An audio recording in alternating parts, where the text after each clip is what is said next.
ఓం శ్రీ సాయినాథాయ నమః. శ్రీ సాయి సచ్చరిత్ర పారాయణం 26వ అధ్యాయము. ఈ విశ్వమునందు కనిపించు ప్రతి వస్తువు కేవలం భగవంతుని మాయచే సృష్టించబడినది. ఈ వస్తువులు నిజముగా నుండి ఉండలేదు. నిజముగా ఉండునది ఒక్కటే, అది ఏ భగవంతుడు. చీకటిలో తాడును గాని దండమును గాని చూసి పాము అనుకున్నట్లు ప్రపంచంలో కనిపించు వస్తువు బాహ్యమునకు అగుపడినట్లు కనిపించును, కానీ అంతర్గతముగా ఉన్న సత్యమును తెలుసుకొనలేము. సద్గురువే మన బుద్ధియను అక్షులను తెలిపించి వస్తువులను సరిగా చూచినట్లు చేయును. మనకు అగుపడినది నిజస్వరూపము కాదని గ్రహించేదము. కాబట్టి సద్గురుని అసలైన దృష్టిని కలుగజేయమని ప్రార్థింతముగాక. అదే సత్య దృష్టి. ఆంతరిక పూజ.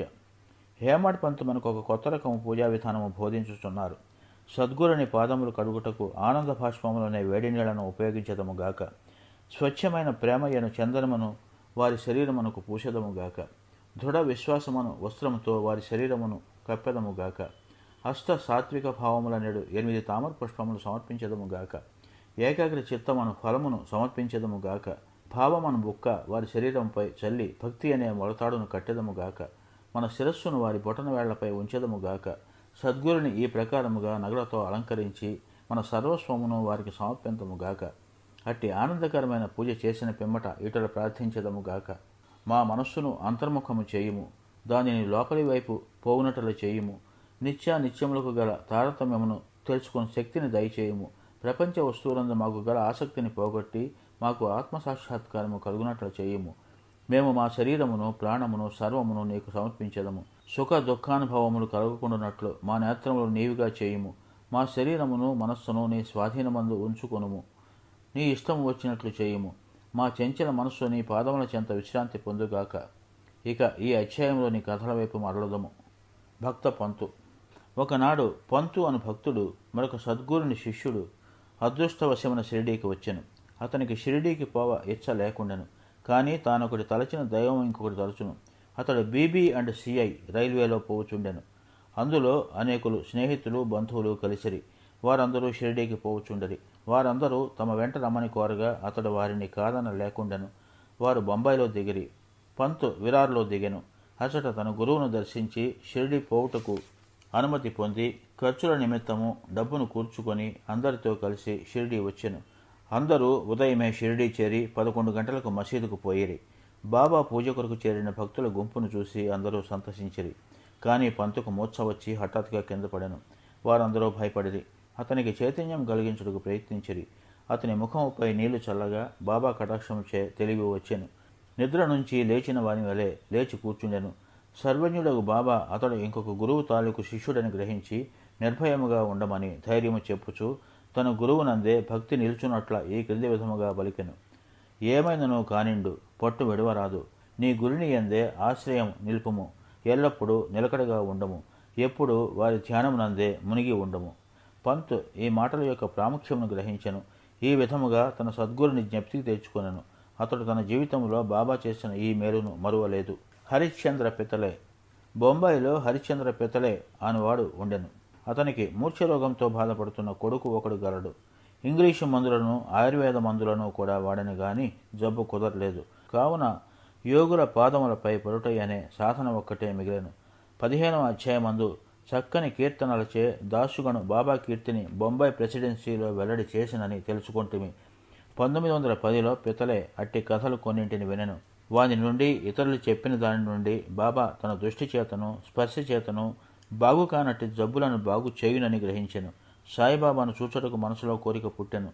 సర్వ విధముల సన్నాహమై బహుమానములను వెంట తీసుకుని పండ్ల బుట్టలను పట్టుకుని భార్యాబిడ్డలతో షిరిడీకి వచ్చెను.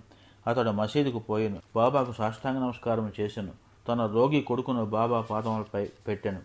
బాబా ఆ బిడ్డ వైపు చూడగానే ఒక వింత జరిగెను.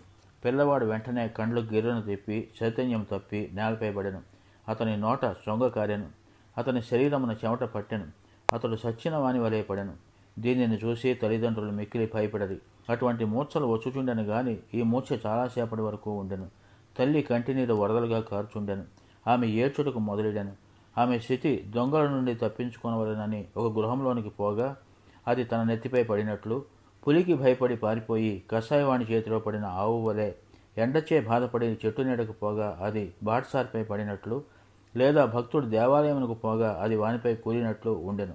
ఆమె ఇటులు ఏడ్చుచుండగా బాబా ఆమెను ఇట్లు ఓదార్చెను. ఇటు లేడవలదు, కొంతసేపు ఆగము, ఓపికతో నుండము, కుర్రవాణిని బసకు తీసుకుని పొమ్ము, అరగంటలో వానికి చైతన్యం వచ్చును. బాబా చెప్పిన ప్రకారము వారు నెరవేర్చిరి. బాబా మాటలు యథార్థములయ్యను. వాడాలోనికి తీసుకుని పోగానే కుర్రవానికి చైతన్యం వచ్చెను. పెత్తలే బాబా దర్శనమునకై భార్యతో మసీదునకు వచ్చెను. వారు బాబా పాదములకు వినయంతో సాష్టాంగ నమస్కారం చేసి వారి పాదములు ఒత్తుచూ కూర్చుండిరి. మనస్సులో బాబా చేసిన ఉపకారమునకు నమస్కరించుచుండిరి. బాబా చిరునవ్వుతో ఇట్లనిది: మీ ఆలోచనలు, సంశయములు, భయోత్పాతములు ఇప్పుడు చల్లబడినవా? ఎవరికైతే నమ్మకము, ఓపిక గలవో వారిని తప్పక భగవంతుడు రక్షించును. పెత్తలే ధనికుడు, మర్యాద గలవాడు. అతడందరికీ అపరిమితముగా మిఠాయి పంచిపెట్టెను. బాబాకు చక్కని పండ్లను తాంబూలం ఇచ్చెను. పెత్తలే భార్య సాత్వికురాలు. ఆమె నిరాడంబరత, ప్రేమ భక్తులతో నిండి ఉండెను. ఆమె స్తంభమునకు దగ్గరగా కూర్చుని బాబా వైపు దృష్టి నిగిడ్చి కండ్ల నుండి ఆనంద భాష్పములు రాల్చుచుండెను. ఆమె స్నేహ ప్రేమ భావములను గని బాబా మిక్కిలి సంతృష్టి చెందెను. దేవుని వలె యోగీశ్వరులు కూడా తమ భక్తులపై ఆధారపడెదరు. ఏ భక్తుడు హృదయపూర్వకముగాను మనఃపూర్వకముగాను పూజించి శరణు వేడునో వానికే భగవంతుడు తోడ్పడను. వారి కొద్ది రోజులు బాబా వద్ద సుఖముగా ఉన్న పిమ్మట ఇంటికి పోవ నిశ్చయించి బాబా దర్శనమునకై మసీదుకు వచ్చిరి. బాబా వారికి ఊదీ ప్రసాదం ఇచ్చి ఆశీర్వదించెను.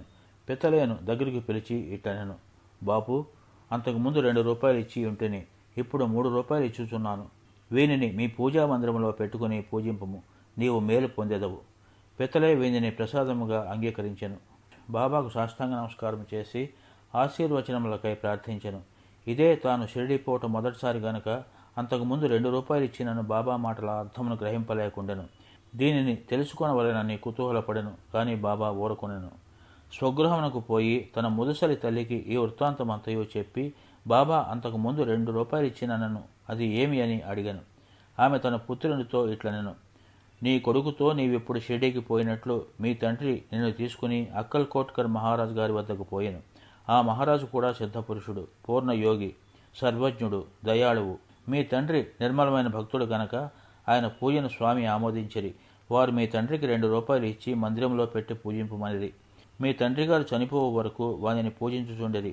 అటు పిమ్మట పూజ ఆగిపోయినది. రూపాయలు పోయినవి. కొన్ని సంవత్సరముల పిమ్మట రూపాయల సంగతి పూర్తిగా మరిచితిమి. నీవు అదృష్టవంతుడొకటిచే అక్కల్ కోట్కర్ మహారాజు శ్రీ సాయి రూపంలో కనిపించి నీ కర్తవ్యమును జ్ఞప్తికి తెచ్చి నీ కష్టములను తప్పించచూస్తున్నారు. కాబట్టి ఇక మీదట జాగ్రత్తగా ఉండము. సంశయములను, దురాలోచనములను విడువము. మీ తాత ముత్తాతల ఆచారము ప్రకారము నడవము. సత్ప్రవర్తనము అవలంబింపము. కుటుంబ దైవములను పూజింపము. రూపాయలను పూజింపము. వాని విలువను గ్రహించి వానిని శ్రద్ధగా పూజించి మహాత్ముల ఆశీర్వచనము దొరికినందుకు గర్వించము. శ్రీ సాయి నీలోనున్న భక్తిని మేల్కొల్పినారు. నీ మేలు కొరకు దానిని అభివృద్ధి చేసుకొనుము. తల్లి మాటలు విని పితలై మిక్కిలి సంతోషించెను. శ్రీ సాయి యొక్క సర్వంతర్యామిత్వమునందు వారి శక్తి యందు అతనికి నమ్మకం కలిగెను. వారి దర్శన ప్రాముఖ్యమును గ్రహించెను. అప్పటి నుండి తన నడవడి గూర్చి చాలా జాగ్రత్తగా ఉండెను. గోపాల అంబాడేకర్ గారు పూనా నివాసి గోపాల నారాయణ అంబాడేకర్ బాబా భక్తుడు. అతడు ఆబ్కారీ డిపార్ట్మెంట్లో 10 సంవత్సరములు నౌకరీ చేసెను. ఠానా జిల్లాలోనూ జహర్ స్టేట్లోనూ ఆయన ఉద్యోగములు చేసి విరమించుకున్నాను. మరొక ఉద్యోగం కోసం ప్రయత్నించను, కానీ ఫలించలేదు. అతడు అనేక కష్టముల పాలయ్యను. అతని స్థితి రాను రాను అసంతృప్తికరముగా ఉండెను. ఈ ప్రకారము 7 ఏండ్లు గడిచెను.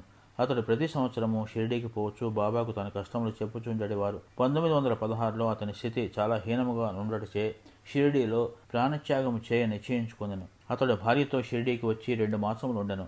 దీక్షిత్ వాడాకు ముందున్న ఎడ్ల బండి మీద కూర్చుని ఒకనాడు రాత్రి దగ్గరనున్న నూతిలో పడి చావాలనని నిశ్చయించుకునెను. అతడి ప్రకారం చేయ నిశ్చయించుకొనగానే బాబా మరొకటి చేయ నిశ్చయించెను. కొన్ని అడుగుల దూరమున ఒక హోటల్ ఉండెను.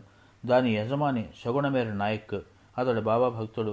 అతడు అంబాడేకర్ను పిలిచి అక్కల్ కోట్కర్ మహారాజు గారి చరిత్రను చదివితువా అని అడుగుచూ పుస్తకం నిచ్చెను. అంబాడేకర్ దానిని తీసుకుని చదువనించెను. పుస్తకము తెరుచుతరికి ఈ కథ వచ్చెను. అక్కల్ కోట్కర్ మహారాజు గారి కాలంలో ఒక భక్తుడు బాగుకానటి దీర్ఘరోగంచే బాధపడుచుండెను. బాధను సహించలేక నిరాశ చెంది బావిలో తుమికెను. వెంటనే మహారాజు వచ్చి వానిని బావిలో నుంచి బయటకు తీసి ఇట్లనెను: గత జన్మ పాపపుణ్యములను నీవు అనుభవించక తప్పదు. కర్మానుభవం పూర్తి కాకున్నచో ప్రాణత్యాగము నీకు తోడ్పడదు. నీవింకొక జన్మ ఎత్తి బాధ అనుభవించవలను. చచ్చుటకు ముందు కొంతకాలమేళ నీ కర్మను అనుభవించరాదు. గత జన్మముల పాపముల నేల తుడిచివేయరాదు, దానిని శాశ్వతంగా పోవనట్లు చేయుము. సమయోచితమైన ఈ కథను చదివి అంబాడేకర్ మిగుల ఆశ్చర్యపడెను. వాని మనసు కరిగెను. బాబా సలహా ఈ ప్రకారం లభింపనిచో వాడు చచ్చియే ఉండును.